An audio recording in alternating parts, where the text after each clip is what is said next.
সবাইকে, কেমন আছো তোমরা? হ্যাঁ জানি এখন আমাকে বলবে তো যে আমি কেন তোমাদেরকে ভিডিও দিচ্ছিলাম না। তো এখন দেখো বিকেল কিন্তু 6টা বাজে। আমি তোমাদের ঘড়িটাও দেখিয়ে দিই একবার, 6:20 বাজে। এখন কিছুক্ষণ আগে আমি ঘুম থেকে উঠেছি। তো আজকে আমি এক জায়গায় যাবো, সেটা নিয়ে ব্লগটা করবো মেনলি। তবে তো চলো দেখে নিই। তো হ্যালো গাইস, তো ইন্ট্রোটা দিয়ে দিই। Welcome to my new video. নতুন একটা ভিডিওতে তোমাদের জানাই স্বাগত। আশা করি তোমরা সবাই খুব ভালো আছো, হ্যাপি আছো। তো আমি জানি তোমরা অনেকেই আমাকে পার্সোনালি মেসেজ করেছো যে আমি কেন ব্লগ দিচ্ছিলাম না, অনেকদিন ভিডিও দিই না। তো আস্তে আস্তে চেষ্টা করবো, কারণ আমার না ভিডিও করে দেওয়ার মতো কোনো কেউ নেই যে আমাকে ভিডিও করে দেবে। তো ওই কারণে যে ভিডিও তো করা সবসময় পসিবল হয় না। তো চলো গল্প করতে করতে আমি একটু জলও খেয়ে নিলাম তোমাদের সাথে। তো তোমরা একটুখানি লাইক কমেন্ট সাবস্ক্রাইব কিন্তু অবশ্যই করে দিও, ব্লগটার সাথে থাকো। আর দেখো আমার কি ড্রিম আজকে পূরণ হয়, ঠিক আছে? তোমাদের সবটা দেখানোর চেষ্টা করছি।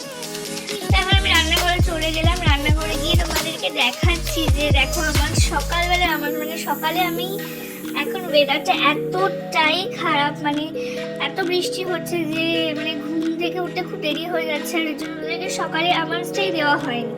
তো সেগুলো ছাড়িয়ে বিকেলে দেওয়ার চেষ্টা করবো, দেখি এখন কতটা কি দেওয়া হয়।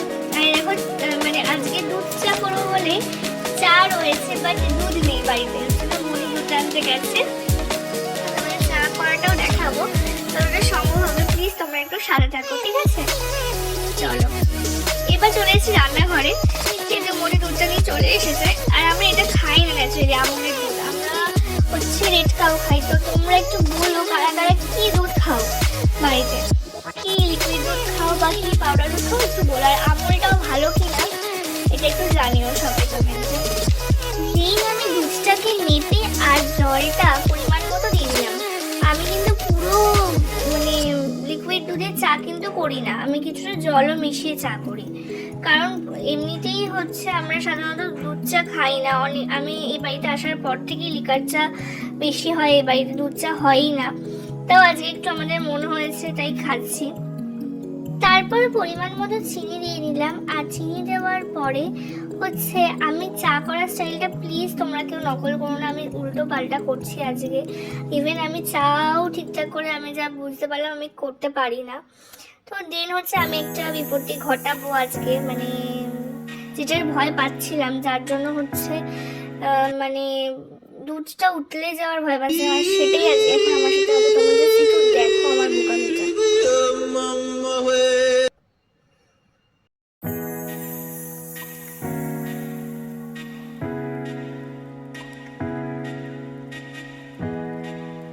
জাস্ট ভাবো আমি একটা দুধ চা করতে গিয়ে কি অবস্থাটা করলাম। আমি এটা ভেবে অবাক হয়েছি যে কিচ্ছু পারি না, কিচ্ছু পারি না। জাস্ট তোমরা ভাবো একবার কি অবস্থা আমার। তো যাই হোক, দুঃখ না পেয়ে আবার ঠিকঠাক করে জিনিসটা ঠিক করে দেন আবার গ্যাসটা চালিয়ে নিলাম। আর আবার ভাবছিলাম যে যদি ওরকম কিছু হয় জায়গাটা পরিষ্কার আমাকেই করতে হবে। তো যাই হোক, কোনোরকম চাটা এখন করে আমি কিন্তু খাওয়ার জন্য বেশ একটা অন্যরকম ফ্লেভারও আসছিল। আর দুধ চায়ের কালারটা দেখলেই না জাস্ট ভীষণ ভালো লাগে, ভীষণ। তারপরে কাপ সাজিয়ে দিচ্ছি। আমি আর মনি এখন চা খাবো। তো এই যে দেখো আমার জন্য বড় কাপে নিয়েছি, সেটা তোমাদেরকে দেখাচ্ছি যে দেখো কতটা বড় কাপ। আর আমি সেই কাপেই খাবো। মনি একটু চা কমই খায়, তাও আজ বেশি করে চা দিলাম। এর আমার বর, আমার শ্বশুর মশাই আর আমার দেওরের জন্য চা ফ্লাক্সে রেখে দিলাম। এটা আমাদের সন্ধ্যেবেলা একেবারেই চা করি, যাতে ওদের জন্য পরে ওরা অফিসে গেলে দিতে পারি।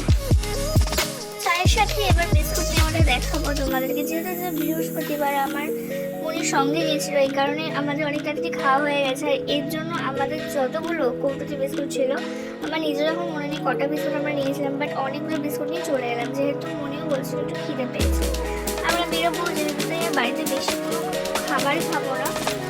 বিস্কুটটা চা দিয়ে খাচ্ছে। আর মনি আমারও কিছুটা ভিডিও করছে। আর কিছু একটা কথা কি আমরা বলছিলাম, হাসি পাচ্ছিল। দেখো আমার মুখটা দেখে বুঝতেই পারবে কতটা আমি হাসছিলাম। দিয়ে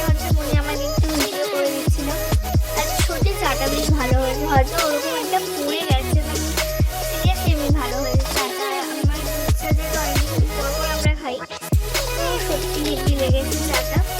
যখন চায়ের সাথে একটা অন্যরকম মানে অনুভূতি হয়।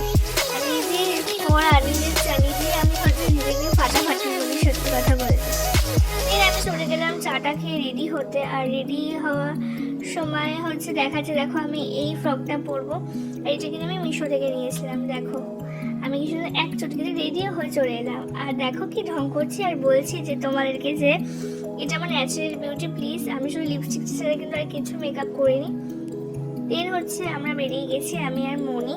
যেহেতু আমাদের বাড়ি থেকে বাগমোড় বাস স্ট্যান্ড, মানে বাস স্ট্যান্ড বলো, অটো স্ট্যান্ড বলো আর টোটো স্ট্যান্ডই বলো, সেগুলো পায়ে হেঁটে যেতে হয়। যেহেতু আমি হালিশহরের দিকে যাচ্ছি, তো সেখানে আমার মা বাবার বাড়িও পড়ে, তো সেটার জন্য আমাদের একটু মিষ্টি কিনে নিচ্ছি।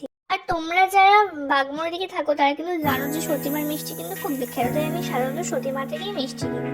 তো গিয়ে দেখো ভীষণই ভিড় থাকে দোকানে। One eternity later. তারপরে ফাইনালি এত মানে ভিড় কাটিয়ে অনেকক্ষণ দাঁড়িয়ে থাকার পর আমি কিন্তু মিষ্টি কিনে নিয়ে চলে এসেছি, আর রসগোল্লাটাই কিনেছি। কিনে হচ্ছে টোটোওয়ালার সাথে ঝামেলা করে তারপর আমরা সেই টোটোতে উঠে আমার জন্য বলে হাসাহাসি করছিলাম, কারণ ভিডিওগুলো আমি এই কথাতেই বলেছিলাম আর সেই কথা টোটোওয়ালা দেখতে পেয়েছিলাম। আর দেখো আমরা একটা সোনার দোকানে গেছিলাম, মানে জুয়েলার্সে, ভদ্রলোক জুয়েলার্স, যেটা সরকার বাজারে। সেই দোকানে গিয়ে একটা জিনিস কিনছিলাম যেটা আমরা পেলাম না, তারপর চলে এলাম আমার বাবা মার বাড়িতে।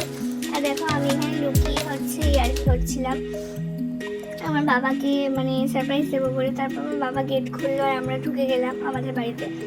একটু পাঁপড় ভাজা দিল, যেহেতু হুট করে আমরা চলে গেছি, আমরা কোনো কথা বলে যাই না। দেখো আমাদের থেকে যে মিষ্টি আমরা নিয়ে গেছিলাম সেই মিষ্টি আমাদেরকে দিল।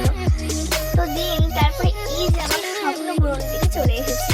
এই দেখো এটা কিন্তু আমাদের বাড়ির ছোট্ট গোপালের জন্য কিনছি, কারণ দোল উৎসব আসছে বলে ওর কিন্তু আমাদের বাড়িতে দোলের দিনে ওর প্রতিষ্ঠা হয়েছিল। এই কারণে ওর এই জন্মদিন উপলক্ষে কিন্তু আমরা ওকে দিচ্ছি হচ্ছে একটা রূপোর মল আর হচ্ছে হাতের বালা। আর এই যে দেখো এই সাদা টার্সেলটা আমার দেখে খুব পছন্দ হয়েছিল, তাই জন্য আমি ভাবলাম এটাও একটু কিনে নিই। তো দেন আমরা এই জিনিসগুলো কিনে নিলাম, কিনে কিন্তু বেরিয়ে গেলাম। আর হ্যাঁ, এটাই আমার স্বপ্ন পূরণ। সত্যি কথা বলতে আমি অনেকদিন ধরে ভাবছিলাম ওর জন্য কিনবো। তো যাই হোক আজকে আমাদের স্বপ্নটা পূরণ হলো। আমরা বাগমোড় মেন ক্লাসে চলে এলাম আর কিছু ওষুধ কিনে বাড়ি চলে গেলাম। আর দেখো এখন ফ্রেশ হয়ে ঘুমানোর টাইম চলে এসেছে। তো দেখা হচ্ছে অন্য কোনো ভিডিওতে, ততক্ষণ ভালো থেকো, সুস্থ থেকো। আর আজকের ব্লগটা যদি তোমাদের ভালো লেগে থাকে, like, comment, share and subscribe my channel. Bye, সবাইকে ভালো থেকো আর হ্যাপি থেকো।